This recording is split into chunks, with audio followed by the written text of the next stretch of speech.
Hey, salut! Aujourd'hui, ce n'est pas un concours de tuning, nous allons apprendre à jouer un peu de Steve Vai et nous allons essayer de battre le record du monde de la masterclass où il y a le moins de monde possible. Effectivement, je suis tout seul dans le studio, donc voilà, je vais me donner ma propre masterclass, j'espère que personne ne me regarde. Alors c'est parti, avec l'exemple 1, c'est parti!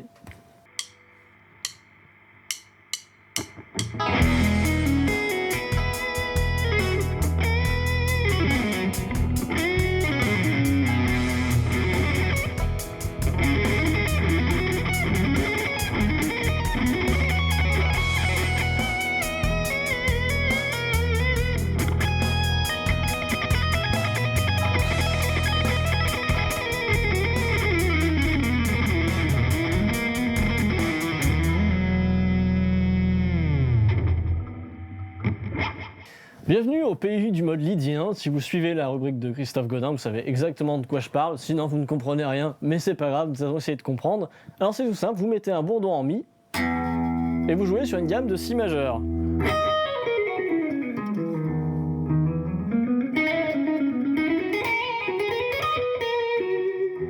Mais en fait, les plus aguerris sauront que nous sommes sur un mi dièse 11, donc avec cette fameuse carte augmentée qui est typique de ce mode-là. Je vais la jouer exactement.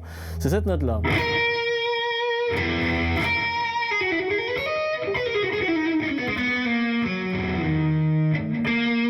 On se retrouve aussi ici et dans plein d'endroits.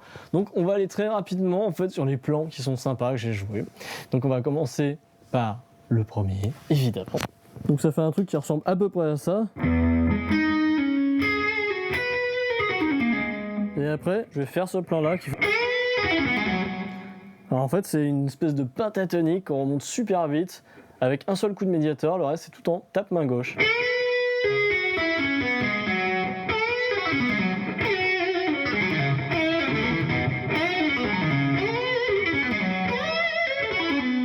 Vous pouvez bien sûr vous servir du vibrato comme je fais pour approcher la note. Voilà, ça sonne très Steve Vaien. C'est un plan qui n'est vraiment pas simple au niveau du doigté, parce qu'il faut être super rapide, avoir beaucoup de force. Bref, c'est un peu casse-tête.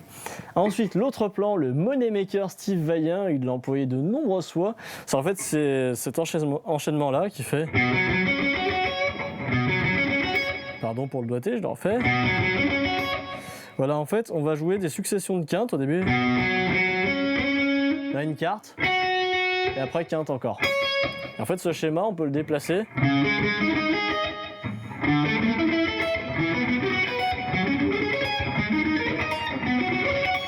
Donc pensez bien en fait à chaque fois la deuxième note, la troisième note et elle est approchée en fait. Exagère le mouvement. Hein.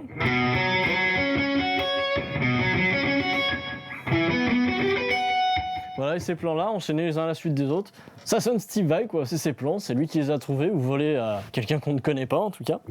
Et enfin, dernier plan, voilà un petit plan basé autour du legato. Alors je vais me permettre de mettre un tout petit peu plus de distorsion pour qu'on entende bien. Alors c'est parti, voilà. Et on va faire ce plan-là.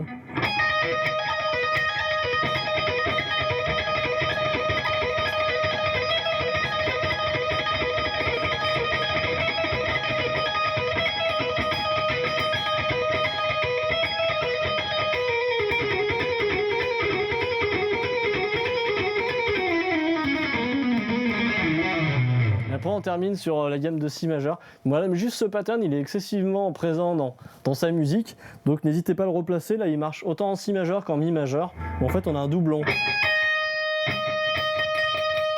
Ah, c'est la même note. Et évidemment je m'amusais à la déplacer, donc de mi bémol à mi.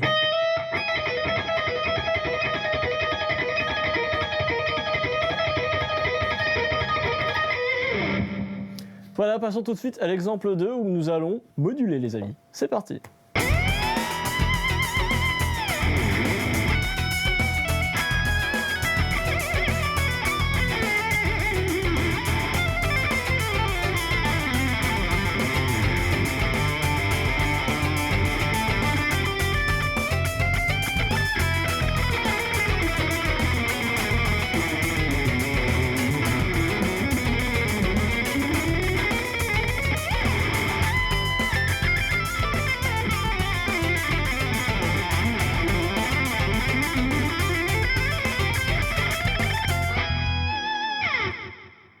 Grâce à mes splendides lunettes, vous avez déjà vomi, donc je viens d'arrêter le clignotement, nous allons pouvoir nous y remettre. Alors avec ce deuxième exemple, on va commencer par voir la grille. En fait, on va moduler très souvent. Donc on va commencer avec le premier pattern qui fait un truc qui ressemble à ça.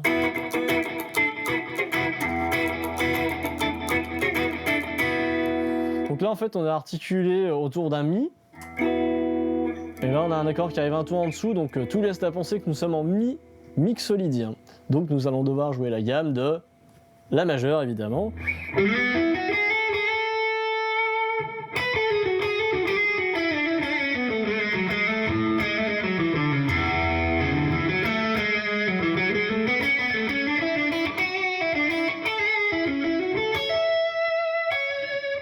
Voilà, donc en fait, ce playback, voilà, pour moi, c'est totalement improvisé à ce que j'ai joué juste avant. C'est vraiment dans l'idée, voilà, de charger à chaque fois une gamme différente et essayer de les enchaîner. Alors au début, ça peut être un peu, ça peut être dur évidemment, c'est le début. C'est con ce que je dis, mais voilà, en s'entraînant un petit peu, on va commencer à pouvoir anticiper les choses, notamment anticiper les débuts de cycle. Blep. Alors voilà, ça c'était vraiment pour la première partie. Après, on va moduler dans un truc qui va faire à peu près le même schéma, qui va faire. Donc on va être autour du sol, et pareil ça va être un sol 7. Donc là en fait on va devoir jouer sur une gamme de Do majeur. Donc pareil si on fait...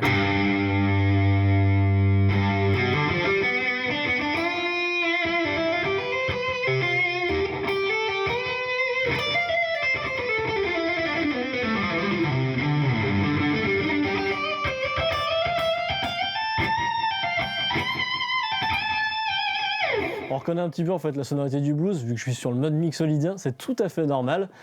Et ensuite, enfin, donc on va arriver cette fois sur une grille où on va revenir sur le Mi, mais pas septième, sur un Mi lydien. Donc ça va faire... Alors la présence, donc comme l'exemple précédent, en fait, tout simplement. Donc on va rejouer cette fois sur la gamme de Si majeur.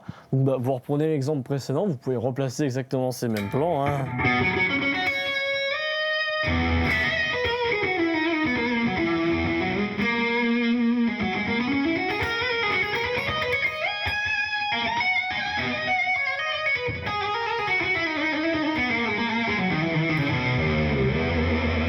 Bien sûr, il faut bien sûr avoir une JEM avec une GEM, pardon, je sais pas comment on dit en français, une Ibanez JEM avec un vibrato pour pouvoir jouer, en fait remplacer le médiator. Donc là je l'ai pas fait dans l'exemple, je le fais dans le suivant, mais c'est assez cool. Tapez comme ça.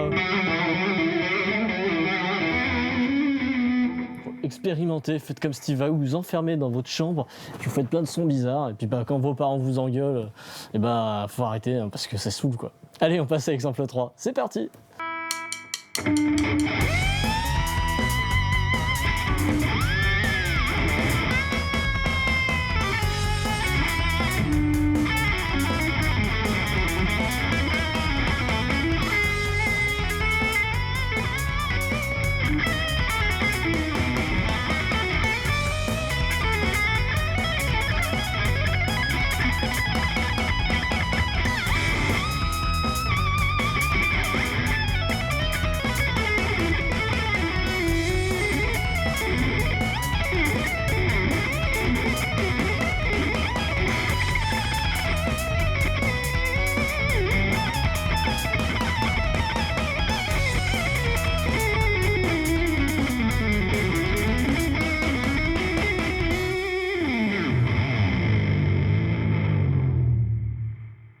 Bienvenue dans le troisième exemple. Et bien ici, nous allons jouer sur un truc un peu bizarre qui s'appelle le 7-8. Pour certains, ça veut rien dire, mais pour d'autres, ça veut dire beaucoup, ou ça veut dire qu'ils sont libres d'être là malgré tout.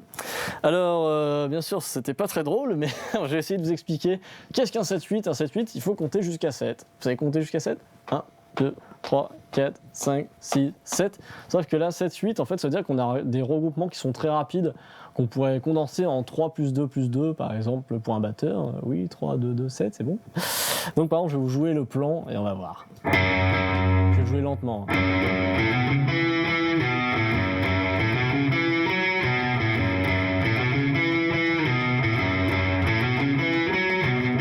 Essayez de compter. 1, 2, 3, 4, 5, 6, 7.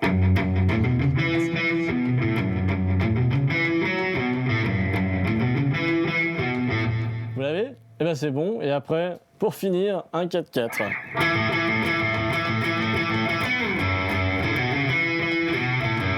Et donc à vitesse grand V, ça donne ça, parce que c'est Steve Vai et bien sûr il joue quand même relativement bien.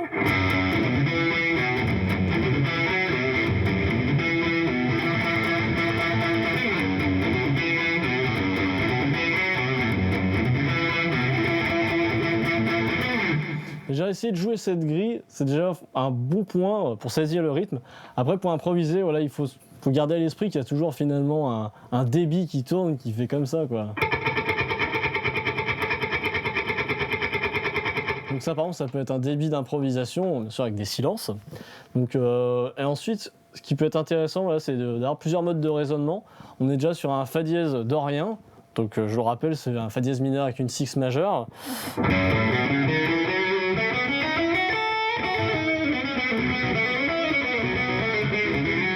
On peut aussi résumer qu'on est sur un accord sur une gamme globale de mi majeur.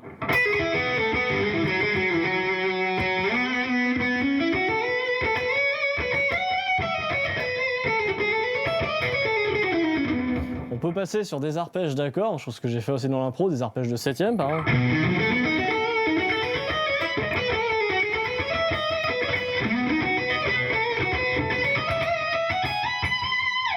Et bien sûr, on peut faire à peu près ce qu'on veut, mais le but en fait c'est quand même d'être toujours au taquet. Donc je vais vous résumer encore un dernier plan que j'ai fait qui est en sweeping, qui est quand même typique du jeu Steve Vai, je ne pouvais pas passer à côté.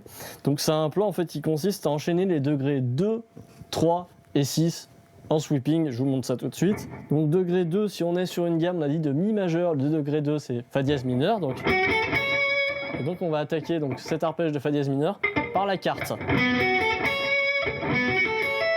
On va rajouter cette note et après on va le glisser en degré 3. Et on va le glisser après en degré 6. Et en fait on va enchaîner chacun des différents degrés comme ça.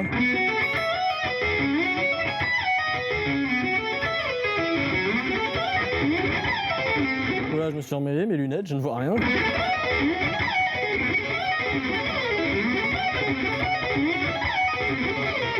Voilà, c'est pas très compliqué en fait à replacer ce plan-là, il est assez fluide et sympa. Voilà, j'espère que vous avez vraiment bien aimé Steve Vai, donc retournez vomir si vous avez déjà commencé. Et puis sinon, on se donne rendez-vous au prochain numéro évidemment. À bientôt, merci beaucoup, au revoir.